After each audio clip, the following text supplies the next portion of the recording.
Hello everyone, art and culture के prelim special में आप सभी का स्वागत है। आज का जो टॉपिक हम डिस्कस करने वाले हैं उसका नाम है चारवाक। चारवाक कौन थे और उनका जन्म कैसे हुआ, कैसे उन्होंने समाज के विचार को, आइडियोलॉजी को किस तरीके से बदला, आज हम सब कुछ आज के लेक्चर में समझने की कोशिश करेंगे। तो काफ़ी इंटरेस्टिंग होने वाला आज का लेक्चर।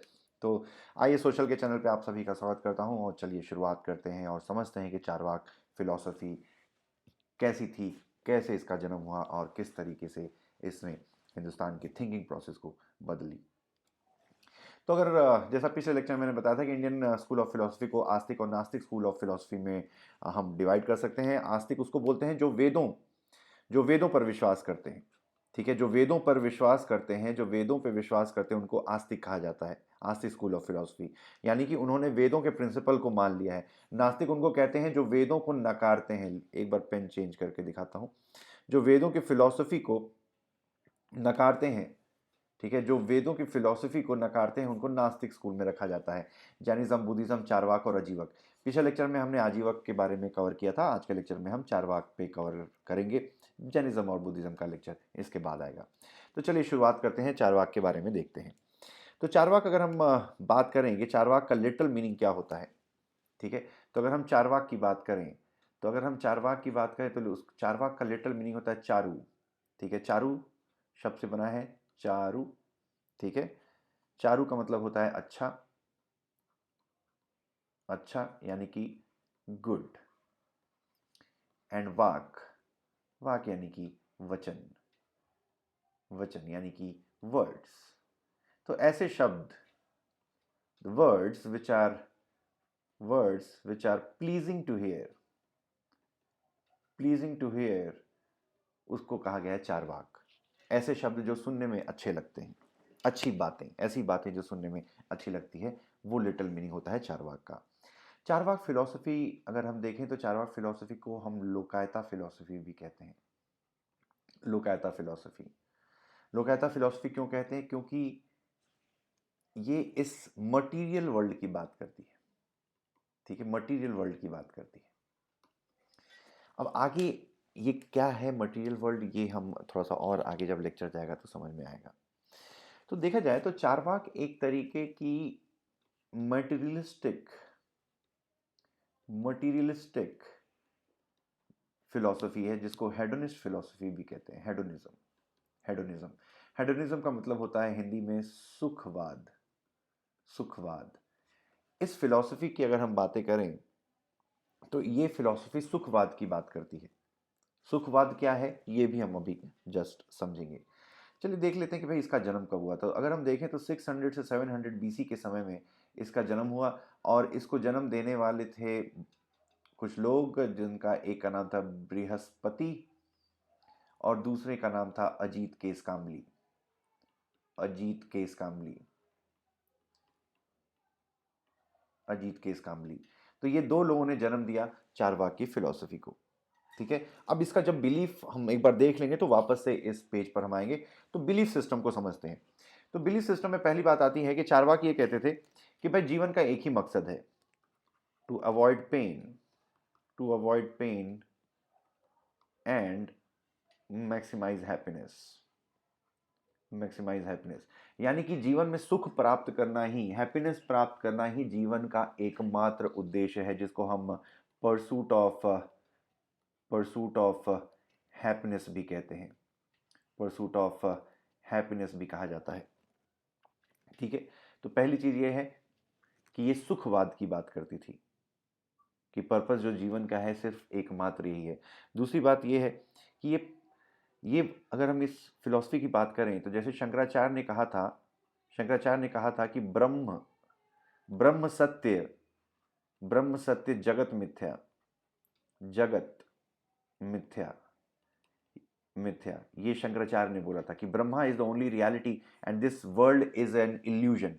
मिथ्या यानी कि इल्यूजन, जगत जो है, ये जो संसार है, ये इल्यूजन है। जबकि चारवाक जो फिलॉसफी है ठीक उल्टा बोलती है।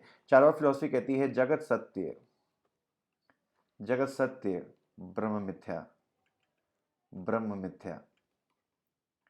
यानी कि ये जो संसार है वही एकमात्र रियलिटी है और जो ईश्वर है, जो ब्रह्म है, वो माया है, इल्यूजन है। इसी वजह से मैंने बताया था कि इसको हम लोकायता फिलॉसफी भी कहते हैं, ये जो संसार की बात करती है, सांसारिक बातें करती है फिलॉसफी, इसी वजह से हम चारवाक फिलॉसफी को लोकायता फिलॉसफी भी कहते हैं। ठीक है।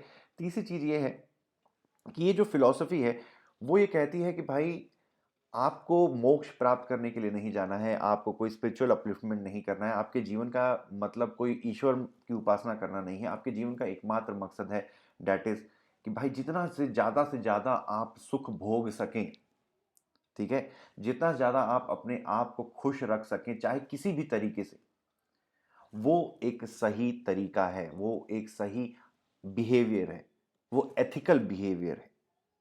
ठीक है, वो एथिकल बिहेवियर है।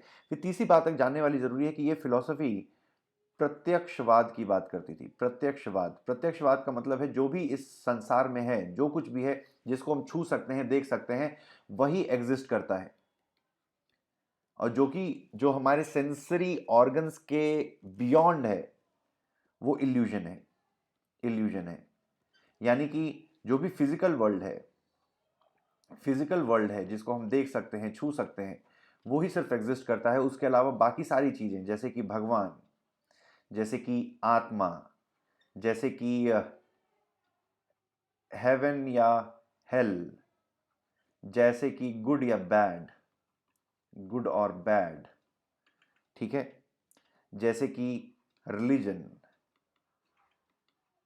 रिलीजन, ठीक है, जैसे कि राइट और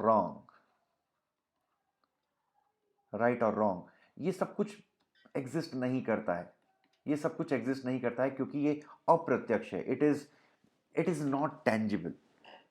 ठीक है, और चूंकि ये चीज़ें एग्जिस्ट नहीं करती हैं, इसका मतलब है कि आप जब भी किसी भी चीज़ को एक्सेप्ट करेंगे, किसी भी डॉक्ट्राइन को एक्सेप्ट करेंगे, तो आप इस फिलॉसफी के बेसिस पे एक्सेप्ट करेंगे कि क्या वो चीज़ जो है एग्जिस्ट करती है, क्या आप उसको छू सकते हैं।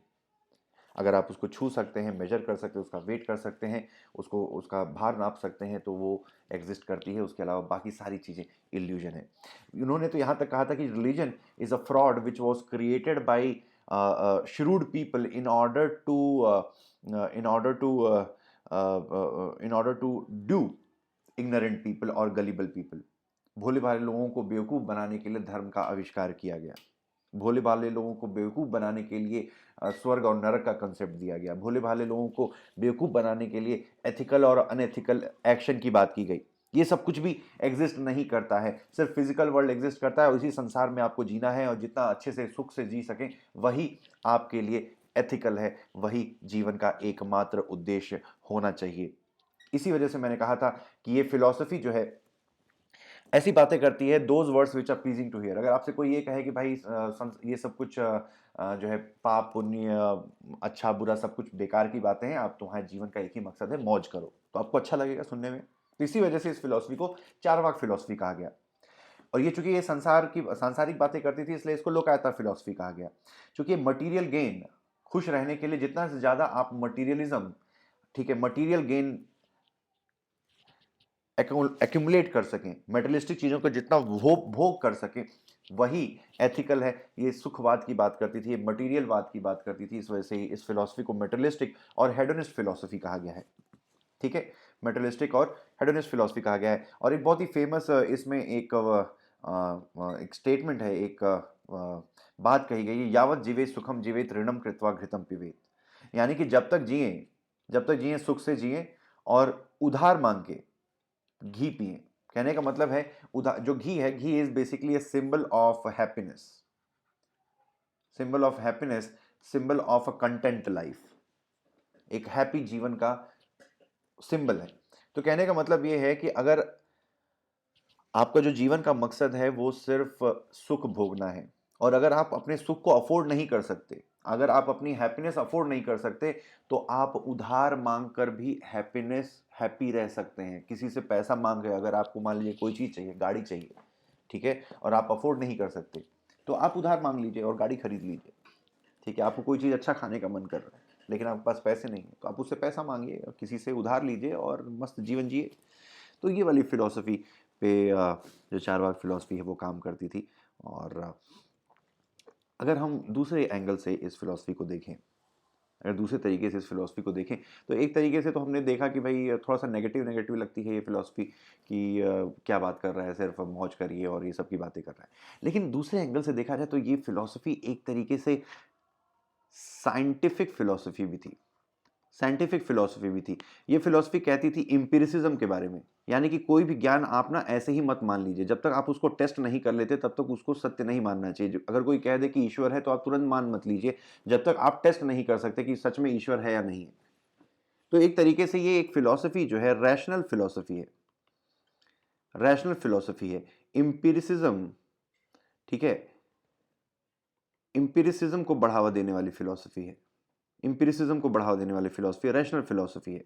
ये लॉजिक की बात करती है, ठीक है, ये लॉजिक की बात करती है।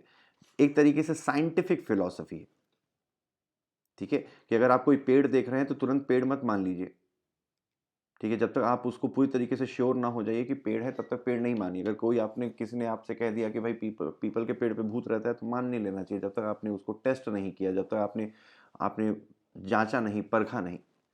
तो एक तरीके से ये साइंटिफिक फिलॉसफी है। तो हमेशा इसको नेगेटिव तरीके से भी नहीं देखना चाहिए कि मेटेरियलिस्टिक और हेडोनिस्ट फिलॉसफी, एक तरीके से साइंटिफिक फिलॉसफी भी है जो साइंटिसिज्म की बात करती है, ठीक है।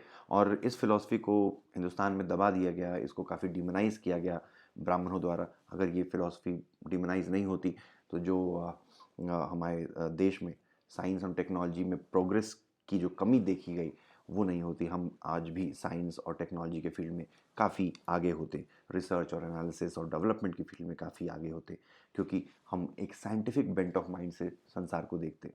एक तरफ आपकी जो शंकराचार्य वो कहते हैं जगत सत्य ब्रह्म मिथ्या, सॉरी ब्रह्म सत्य जगत मिथ्या, यानी कि Brahma is the only reality और ये जो पूरा संसार है, जो फिजिकल वर्ल्ड है, सब कुछ मिथ्या है। आपका जीवन जो है सब कुछ मिथ्या है, ये तरीके की फिलॉसफी कही गई। तो इस फिलॉसफी ने हिंदुइज्म को ज़्यादा इन्फ्लुएंस किया, जो शंकराचार्य की फिलॉसफी थी।